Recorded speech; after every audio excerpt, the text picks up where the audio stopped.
As you start to creep a little bit closer to being reinstated, can you kind of clue us in on how you've been handling the time off and sort of the anticipation of being able to get back in there in the next 4 months or so? Yeah, the time off has been great. You know, I think you don't really appreciate what you have until you don't have it anymore. So this last year has given me a lot of time to just realize how great my life was and how bad I want it back. So yeah, I've spent a lot of time just with my family and just training, doing a whole bunch of jiu-jitsu and wrestling, and I feel great. I feel well preserved, well rested, and ready to get back to kicking ass. At this point, do you expect to come back to a title shot right away, or is it just going to be whatever Dana and those guys want as you hit the end of June, beginning of July? Yeah, I have no expectations right now. I haven't really spoken to the UFC about any possible fights or matchups. I'm just doing my part by just remaining ready to go, pretty much. And then finally, will you be there on Saturday night watching Cage-Side? And then have you thought through about what that'll feel like to watch those guys fighting for the belt that you once had? And is that going to be a weird moment for you? Is it going to make you hungry? How is that going to make you feel? I will be there Saturday night, front and center, watching the fight. And I haven't really thought about how I'll feel. I'm sure I'll be pumped up afterwards and just majorly motivated and inspired to get back in the gym and get back, what's mine. Did you hear DC's comment yesterday when he said you're not welcome back into his octagon if you show up there tomorrow? I heard about it. I haven't seen it for myself. I think he said something like, if I came into the octagon, it won't be pretty or something like that. I should just see what he meant by that. Maybe go in there. But yeah, I have no intentions on going in there harassing the guy. I want him to enjoy his moment, his last moments with the belt. Final question is, which fights are you looking forward to the most, other than the DC Rumble? Any other fights you're most interested in? Gegard and Chris Weidman, that's going to be great to see. Just a great contrast in styles and two very experienced fighters. That's really exciting. That's probably the Hey, Jones. fight I'm most excited to see. Yeah. Any comments about the word waiting in the morning? About the weigh-in? Yeah. Yeah, man, that was absolutely nuts. I couldn't believe what I was witnessing. I mean, I watched the guy. If you focus on his hands, you can see him looking down and balancing out his weight just right to make 205. It's what a clever trick. Pretty dishonest of him. The crazy thing is that it was allowed to happen. I mean, I would imagine there has to be some type of commission or something to go back and see this blatant foul play and address it. No one's addressed it. They just completely got away with doing one of the dirtiest things I've seen in sports. So, yeah. DC said yesterday that he doesn't buy your defense that you made in terms of why you failed the drug test and branded you a cheater. Are you worried that could be something that hangs over your head throughout your career, or do you think that's just his opinion? I think it's his opinion. I think deep down he knows that I didn't cheat.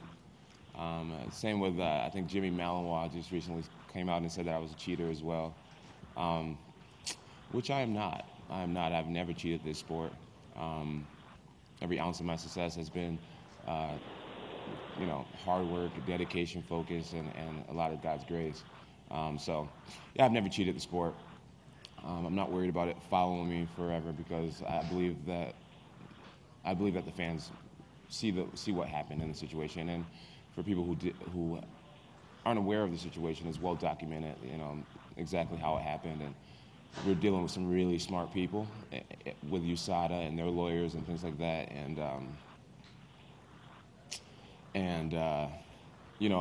if I had cheated, there would have been a much more strict punishment. I got the minimum because I was proven innocent, so I'm not too worried about it. Hey, John, right here. After everything went down last summer, you didn't do any media, and then you went on Joe Rogan's podcast. Why did you pick Joe as sort of your first interview to come back to, and what was the feedback like after you went on? I picked Joe Rogan because I wanted to do an interview with someone who was MMA savvy, but also had a fan base that was more than an MMA audience, and it was a great call because I've met a lot of fans since then who don't watch UFC at all, who are just big fans of Joe Rogan. And so it was a great exposure. I felt like there was a lot of unanswered questions, and I just felt like Joe would be a great guy to get it all out and open with. I think the interview was about an hour and a half long or something like that, and me and Joe have always been able to just have a very flowing, easy dialogue, and I knew he'd also ask the interesting questions. That's just what type of guy he was. So I'm glad I did it, and there was the reaction by the fans was great. A lot of people just said it feels good to see you not hiding anything and just putting it all out there, and just being so upfront and honest. It was a great feeling. My publicist didn't like it too much, but as we look back on it, it was a great thing to do. Just let it all out. And I know you said July is when you want to go back. It would make the most sense for you to fight the winner of tomorrow night. In July, an international fight week would be great. You've done some submission grappling. Is there any plans to do that in between, maybe, the fight in July? I have a really good relationship with the guys at Flow Grappling. Had a really awesome showing against Dan Henderson, a guy that I've always wanted to compete against, and finally have the opportunity. And I'm definitely not counting out future submission matches against the right opponent, of course. Hey, John, over this way, to your right. So at the pinnacle of his athletic prowess, Muhammad Ali had to sit out a couple of years due to his political views. You've had one fight in 2 years, 2 fights in 4 years, just about that much. Ali in the gym knew that he had to change some things in his offensive tool set. Has there been anything in the gym that you feel that you have to change because you've been away for so long? No, I think everything happens for a reason,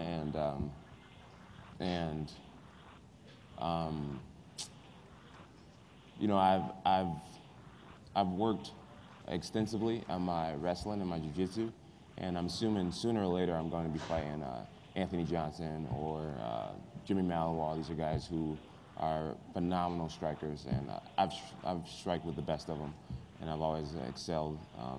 But I think a smarter strategy in those type of fights will be to get those guys to the ground and put them in a world of hurt. And there's no secret that when those fights happen, that will be my strategy. And the time that I've put in, I felt like not only have I been able to preserve my body, no concussions, no injuries over the last 2 years. I've just put so much work into jiu-jitsu, and I think this was just a part of like a greater plan or something, just to take this time away and to work on that category of the sport, something that I neglected in the past. I used to never want to do jiu-jitsu practice, and somehow I have the most submissions in light heavyweight history in the UFC. So now I'm just excited to see what it'll be like when I get back into the game after I've put so much time in this category. I believe I'll be submitting the shit out of a lot of people. So yeah. John, just back here, you said on the Joe Rogan podcast you're living a big party lifestyle, just down here at the back. Okay. And now that obviously everything has changed for you, like what has been the biggest change in your life over the last 12 to 24 months now that everything that came to the fray, now that you're trying to change, everything's going Yeah, the biggest changes in my life, just awareness, just my awareness. I used to do a lot of dumb shit, a lot, and I just took so much for granted. And now I realize how easy it is to find yourself on the wrong track or around the wrong people or just in trouble, so I feel my decision-making skills has increased tremendously. I do a lot more thinking before I act out decisions, so I just feel like I've matured a lot and just a lot more aware of who I am too. Like I just can't afford to do shit. People love to hear some some Jon Jones drama, and I'm just done giving it to people. And then you just said there, in terms of your next opponent, you kind of mentioned Jimmy Manuel, you mentioned Johnson, but you haven't mentioned Cormier. If Cormier does lose on Saturday night, do you still feel like you've unfinished business with him? I really don't feel like I have unfinished business with Cormier. I think I have unfinished business with Anthony Johnson. We've had quite a few fights that fell through. But Daniel Cormier, I beat him fair and square. I'm the only guy to ever beat him. And so if anyone has unfinished business, I feel like he has unfinished business with me. Well, Daniel is no greater than any other person that I've defeated. You know, he's just so happen to be undefeated outside of myself. But to me, the guy who beat him, I look at him like he's Stephen Bonner or whoever else I've beaten in the past. Yeah, and you mentioned not having or having unfinished business with Rumble there. You've said in the past that you viewed him as a knight with a sharp sword but no shield. Is that kind of? Yeah, that's a. I like that. It's good. Is that how you still view him? I mean, it's been a little while since you gave that quote on. Yeah, I feel like I just feel like he's a very one-dimensional fighter. Obviously, he has that wrestling base, and once a wrestler, always a wrestler. But you know, I think he's pretty much fallen in love with his striking and his power. And I think in order to beat a guy like me, you really have to have the whole game down. Your jiu-jitsu, your takedown defense, your takedowns, the whole shebang. And I just don't feel like he's that fighter. He's extremely talented with God-given knockout power. He has a great kickboxing coach, but this sport is mixed martial arts. And I feel like I'm truly the greatest mixed martial artist who's ever walked this planet. Do I think he beats DC? I think he has a very strong chance to do it, a puncher's chance, but if I were to bet, I would put my money on Daniel Cormier just because of the last performance, and it boils right down to what I was just saying about it being, you gotta have the total package to be, people at a certain level in the sport, and DC is closer to that level of having that perfect, complete game. So I think Anthony has a great chance, but if I had to bet, I would definitely go with Daniel Cormier. And you also said that you feel like you were proven innocent, that you are not a cheater. Absolutely. And I don't mean to be a stickler, but according to USADA, that was the maximum punishment that you would have received. Oh, okay. So they would say that that wasn't the case. Oh, okay. Do you feel like that? Do you feel like there's now this label on you, because in the past you've always talked about no steroids, you're clean. You did an interview for the documentary, and yet they're refuting your claim. So right. So what USADA told me was that I am guilty of not going through the proper steps to prevent the whole situation from happening. And that was the only thing I was guilty of. I had the estrogen blocker in my system. There was never any steroids ever found in my system. My testosterone levels have never fluctuated. So if someone wants to call me a steroid user, that is 1,000% false. The word steroids have never been found in my system. I was guilty of having an estrogen blocker in my system. And we found the exact pill that the estrogen blockers came from. I mean, USADA themselves tested the pills, and they found that it was a tainted supplement. These are 1,000% facts. So I don't feel like I'll be labeled as a steroid user throughout my career because, quite frankly, I've never had steroids in my system. I am guilty of having an estrogen blocker in my system, which is not performance enhancing at all. So no, I've been like really outspoken about being against steroids. I certainly don't look like a guy who would be taking steroids. I'm not overly muscular or anything crazy like that. I'm not a guy who wins my fight because I have brutal knockout power or like this crazy strength. I actually haven't finished anyone forever. And I win my fights with wit and intelligence and skill, not like beastly power, so. I feel like I'm pretty much the same guy who was sitting there crying at that conference. I did a lot of work to get back to UFC 200. A lot of cleaning up my life and my circle, and just a lot of work. And to fall back so far because a damn sex pill, and to have people kind of assume that your life isn't together, it's like it was very hurtful. It was very hurtful that people saw me as this guy who was just fucking up. But the truth of the matter is, I've had my life pretty together for about the last 2 years. Ever since that hit and run, a lot changed in my life.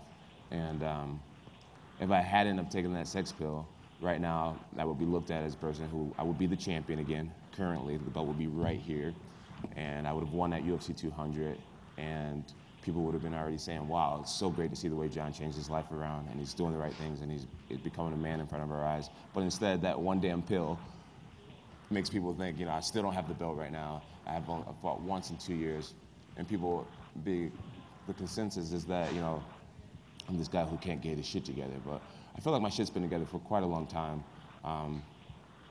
and I'm just excited to let the belt be a reflection of how I've got my life back together. Okay, and last one. Daniel said yesterday that you should be embarrassed to be here, that he would never come. It's the stupidest shit I've ever heard. What's your response to that? I haven't been out. I haven't been to a UFC event throughout my whole suspension. I barely tweet or Facebook or do anything on social media. So he's saying like, okay, now you finally come out and you should be hiding from people. I feel like I haven't been hiding, but I've been living my life, you know, instead of being a professional athlete, I've just been being a father and a fiance and living my own private life. It's like you just want me to hide forever? It was just some of the dumbest shit I've ever heard, really. It's just, I think he's just really upset that I'm here. And you're kind of still in some of the spotlight, but that definitely wasn't my intention. My intention was to come here and watch two guys that I'm going to end up fighting. But yeah, he hates me. He hates me, that's safe to say. I annoy him a lot, and it definitely works to my advantage to be so deep in this guy's head. Hey, Jon, good to see you. Hey, good to see you too. Right before UFC 200, did they call you up, they inform you that you failed a drug test? Yeah. You've been talking about this damn sex pill. Did you have an inclination? Was there like any feeling at the pit of your stomach that you're like, yeah, did it even cross your mind that could have been what it was? No. I have been in the UFC for many years, many years, and I have taken sex pills several times throughout my adult life. Highly recommend it, guys. Fucking great. Anyways, never failed a drug test. Never once failed a drug test. I just knew it couldn't have been that. I really didn't understand what it was. All my supplements have been the same throughout my career. I've been getting my supplements from the same company for like my whole career. Then I started working with GAT, and the main things I was taking with GAT was just the protein powders and like amino acids and all this type of stuff, BCAAs and stuff. Had no clue that that's what it was, but that's what it was. And you know, there's document to prove that. I'm just like a type of guy who knows that I can fight through any situation. Very hard to be broken and defeated. And I know with time and with a certain amount of energy, you can get past any obstacle. So I just tried to look at the whole situation as it was meant to be. It was meant to be. And that's the way I honestly feel right now. I'm happy with the way this last year has been, even though I wasn't able to compete. I've just been able to, like I said, spend time with my family, focus on my life, my mental, physical, you know, health, spirituality, my game, you know, preserve my body, no concussions, and, you know, just become better. So, you know, Darren Cormier has all these injuries, and, you know, these guys are sparring hard and doing whatever they're doing. I've just been chilling out, taking care of myself. So, I'm still the youngest guy in the division that's in the top 10, and that should be a scary thought for a lot of these guys, how preserved I am and how hungry and rejuvenated I am. Thanks, Jon. Cool. Guys, thank you so much for your interest being here.